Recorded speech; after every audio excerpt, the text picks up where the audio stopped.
Good morning, everyone. I'm Megyn Kelly. It's Wednesday, February 18th, 2026, and this is your AM Update. Let's just call this what it is. Donald Trump's administration wants to silence anyone who says anything bad about Trump on TV.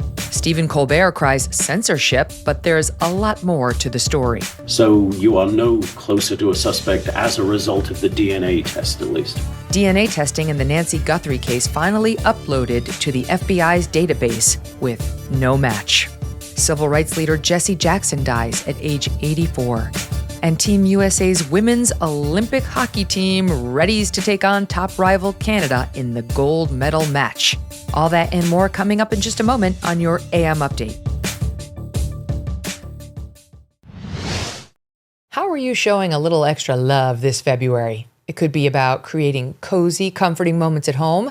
And that's why I want to tell you about Cozy Earth. Their bamboo pajama set is a total sleep upgrade. It's lightweight and unbelievably soft and drapes beautifully. It actually sleeps cooler than cotton, so I fall asleep super fast and stay comfortable all night long. Love their sleepwear. And for winding down on the couch, they have their classic cuddle blanket. It's richly plush with just the right comforting weight, warm, indulgent, and instantly relaxing. And what really sets Cozy Earth apart is how risk-free it is. You get a 100-night sleep trial and a 10-year warranty. So this level of comfort truly lasts. Share a little extra love this February and wrap yourself or someone you care about in comfort that truly feels special. Head to CozyEarth.com, use my code Megyn for up to 20% off your order. That's code Megyn for up to 20% off. And if you get a post-purchase survey, be sure to mention you heard about Cozy Earth right here. Celebrate every day. Love. With comfort that makes the little moments count more. CBS's Stephen Colbert, still months from his show coming to an end, making waves Monday night, claiming he was blocked by his network from hosting a Democrat primary candidate running for Senate in Texas, James Tallarico, suggesting his network caved to pressure from the Trump administration's Federal Communications Commission, or FCC. Tallarico, a former school teacher and Presbyterian minister in training, currently running a primary campaign against Congresswoman Jasmine Crockett, among others. Colbert offering his explanation for why CBS lawyers allegedly blocked Tallarico from appearing on The Late Show on his program Monday night. You might have heard of this thing called the equal time rule, okay? It's an old FCC rule that applies only to radio and broadcast television, not cable or streaming, that says if a show has a candidate on during an election, they have to have all that candidate's opponents on as well. There's long been an exception for this rule, an exception for news interviews and talk show interviews with politicians. But on January 21st of this year, a letter was released by FCC chairman and smug bowling pin Brendan Carr. In this letter, Carr said he was thinking about dropping the exception for talk shows because he said some of them were motivated by partisan purposes. Let's just call this what it is. Donald Trump's administration wants to silence anyone who says anything bad about Trump on TV because all Trump does is watch TV. Okay? Colbert then directing viewers to The Late Show's YouTube page, where the interview aired online instead of on broadcast television. Here, a moment of the riveting content traditional viewers may have missed. But if people are watching this right now, it's because they found us online on YouTube. I did an act of the show that's on tonight explaining why. Do you mean to cause trouble? I think that Donald Trump is worried that we're about to flip Texas. This is the party that ran against cancel culture, and now they're trying to control what we watch, what we say, what we read, and this is the most dangerous kind of cancel culture. So Colbert and Tallarico say this whole kerfuffle is because the Trump administration is afraid of Tallarico and trying to silence him. But CBS, in a statement yesterday, pushing back on those claims, indicating The Late Show was not prohibited from broadcasting the Tallarico interview. Quote, the show was provided legal guidance that the broadcast could trigger the FCC equal time rule for two other candidates, including Representative Jasmine Crockett. The other guy is a Democrat named Ahmad Hassan, and presented options for how the equal time for the other candidates could be fulfilled. The Late Show decided to present the interview through its YouTube channel with on-air promotion on the broadcast rather than potentially providing the equal time options. So, no ban, no government censorship, merely a private business decision, and one made because The Late Show did not want to give Congresswoman Crockett equal time. Can you blame them? Congresswoman Crockett addressing the debacle yesterday afternoon. I have done Colbert a number of times. We did receive information suggesting that the federal government did not shut down this segment, number one. That is my understanding. There may have been advice to just have me on, and then they could clear the issue. It was my understanding that someone somewhere decided we just don't want to do that. I don't have any love for the current FCC. I don't want anybody to believe that I do. I do not have any love for them. I do think that there are additional layers at play here. We spoke with constitutional attorney Daniel Suhr, president of the Center for American Rights, whose organization previously filed an FCC complaint against CBS over alleged deceptive editing of then Vice President Kamala Harris's 60 Minutes interview in the run-up to the 2024 election. Suhr explaining the legal foundation governing broadcast networks like CBS. Broadcast television signals belong to the American people, right? They're not the property of any one company or any one broadcaster or network. And the Federal Communications Commission was created to regulate and license who uses those airwaves. So it has always been the case that broadcasters are given a license from the government to use a public asset. And that license comes with strings attached to protect the public.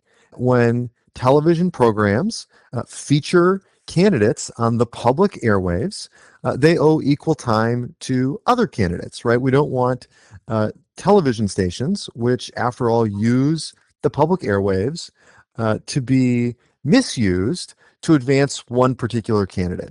Suhr describing how the equal time rule works and how it's been used in the past. So you may remember back November of last year, Vice President Harris went on Saturday Night Live. And as a consequence of the vice president going on SNL, President Trump got a free 2-minute ad at the beginning of a NASCAR race to compensate for his equal time to make up for the SNL appearance. And so in this case, CBS Colbert could have had Jamie Tallarico on. That would have been fine. It would have been legal. The FCC would have had no problem with it. Just the law requires that CBS give equal time to Jasmine Crockett in the form of, say, 15 minutes of free ads. Suhr offering a final thought on Colbert's version of the story. The irony of all this is that Colbert is attacking Chairman Carr for supposedly being, a Republican hatchet man executing on, President Trump's revenge agenda against his enemies. And had the rule been followed in this case, it would have just meant that Democrats would have had more free airtime to attack President Trump, right? And that's because Colbert is missing the point of the rule.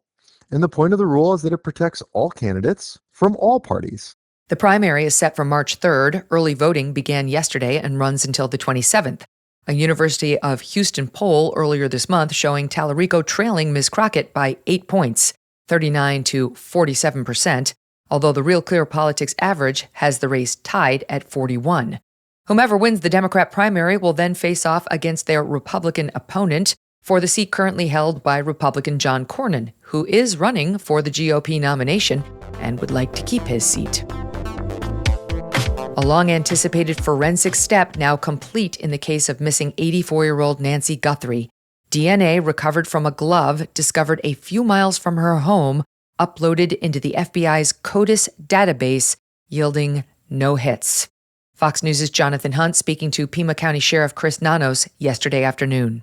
We had heard this morning that, of course, the DNA on the glove that was found 2 miles away was submitted for CODIS, and I just heard that CODIS had no hits. No hits on Right. the DNA found in the glove? Correct. So you are no closer to a suspect as a result of the DNA test, at least? As a result of CODIS, but we do have somebody's DNA in those gloves. Is there a match on the DNA in the glove to the DNA, the unknown DNA that you found in the house? There's no match to the DNA at the house. So entirely separate DNA? Correct. Okay, so that would mean if there's no, is there a CODIS match from the DNA in the house? No.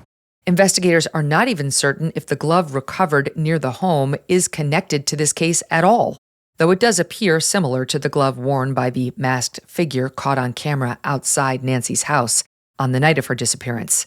The sheriff also confirming that the DNA samples from inside Nancy Guthrie's home did not match with the Fed's CODIS database of known felons or arrestees. Law enforcement saying both this DNA and that from the glove will now undergo genetic genealogical testing. MK True Crime host Phil Holloway tells us what information investigators hope to collect with this type of testing. The genealogical testing is a type of DNA forensics. It works by, extracting the DNA from the samples, and then what they do, unlike traditional labs, they use genome sequencing to examine hundreds of thousands of markers.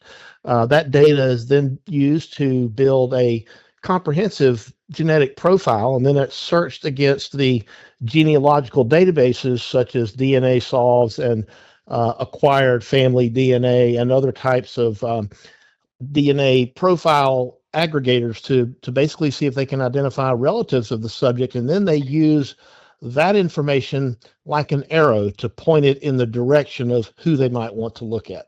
Yesterday afternoon, co-owner of Armor Bearer Arms in Tucson, Philip Martin, telling a Fox News reporter FBI agents visited his store with 3 pages containing names and photos of about 18 to 24 people, asking whether they had purchased firearms in the last year.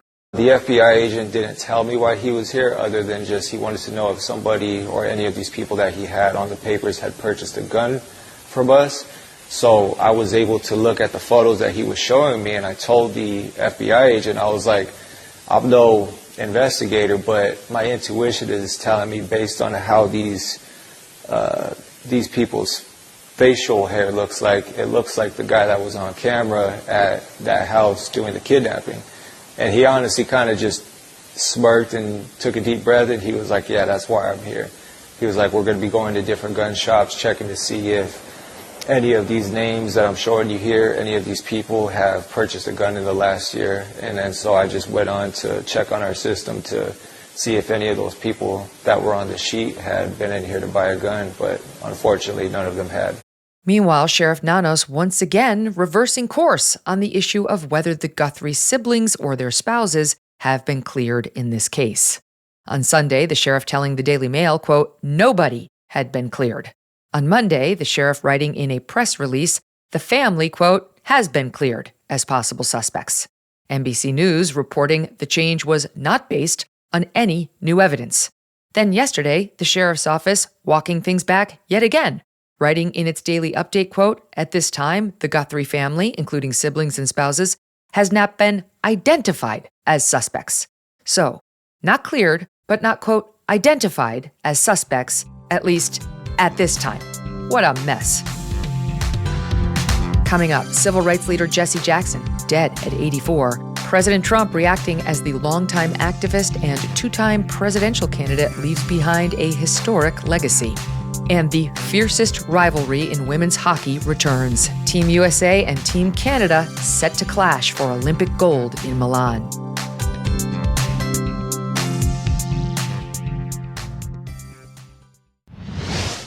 Everybody's talking about weight loss injections because the results can be so dramatic. They work by lowering blood sugar and reducing appetite. But what if you're looking to lose weight, but you're not interested in painful weekly injections? Especially when you hear about some of those intense side effects. That's why doctors created a weight loss supplement called Lean, and the results could be remarkable. Lean says the studied ingredients in their product have been shown to lower your blood sugar, burn fat by converting it into energy, and curb your appetite and cravings so you are not as hungry. But listen, Lean is not for the casual dieter with only a few pounds to lose. The doctors at Brickhouse Nutrition created Lean for frustrated dieters with 10 or more pounds to lose. You could get started with 20% off and free rush shipping, adding Lean to your healthy diet and exercise plan. Visit takelean.com and enter MK to get your discount. That's promo code MK at takelean.com. Civil rights leader Reverend Jesse Jackson has died at the age of 84. He passed peacefully yesterday morning, surrounded by family at his home in Chicago after years of declining health. Jackson suffered from a severe neurodegenerative condition called progressive supranuclear palsy, though the official cause of death has not yet been released. In a statement, the family calling Jackson, quote, a servant leader, not only to our family, but to the oppressed, the voiceless, and the overlooked around the world. President Trump honoring Jackson in a lengthy Truth Social post, reading in part, quote, I knew him well, long before becoming president. He was a good man with lots of personality, grit, and street smarts. He was very gregarious, someone who truly loved people. Despite the fact that I am falsely and consistently called a racist by the scoundrels and lunatics on the radical left, Democrats all, it was always my pleasure to help Jesse along the way. I provided office space for him and his Rainbow Coalition for years in the Trump Building at 40 Wall Street.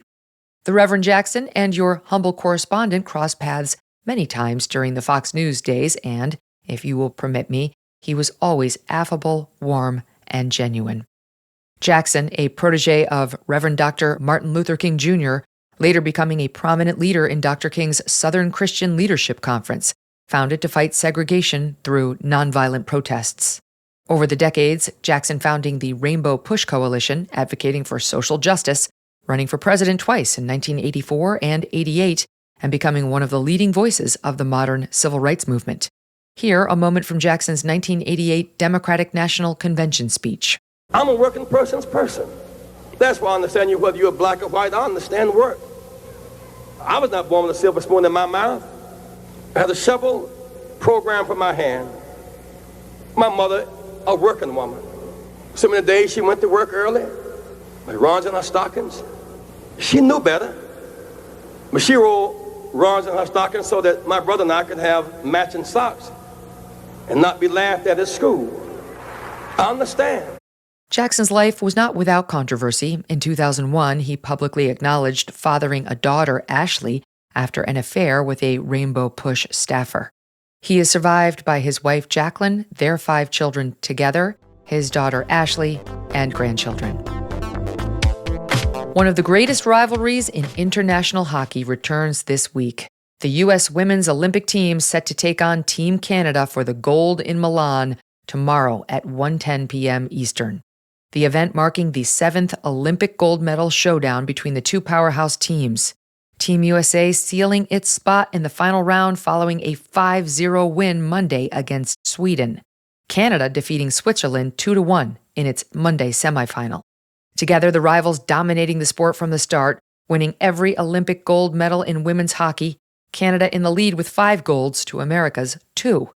The Americans entering with the momentum, undefeated 6-0 in the tournament with an overall score of 31-1. In the preliminary round last week, the U.S. triumphing over Canada with a 5-0 shutout, Canada's worst loss at the Olympics. Now, with gold within reach, Team USA says this is its moment. Some of the stars of the team Monday following their semifinal win over Sweden. These are the moments you dream of as being a little kid, everything on the line, the big moments, and to be able to do it with this room and this type of people is just so much fun. So really looking forward to the opportunity. And we really wanted to get to the gold medal game, and so we're just one step closer to our ultimate goal, and I think this team is ready for it for sure. It's going to be the hardest game that we've played, and we're going to see 2 teams give their all, and it's going to be a dogfight. Always excited to face off against Canada. It's always a great game. It's a huge rivalry. We're rooting for you ladies to defeat our evil top hat. And that'll do it for your AM Update. I'm Megyn Kelly. Join me back here for the MK Show, live on SiriusXM's The Megyn Kelly Channel, 111 at noon East, on youtube.com/Megyn Kelly, and on all podcast platforms.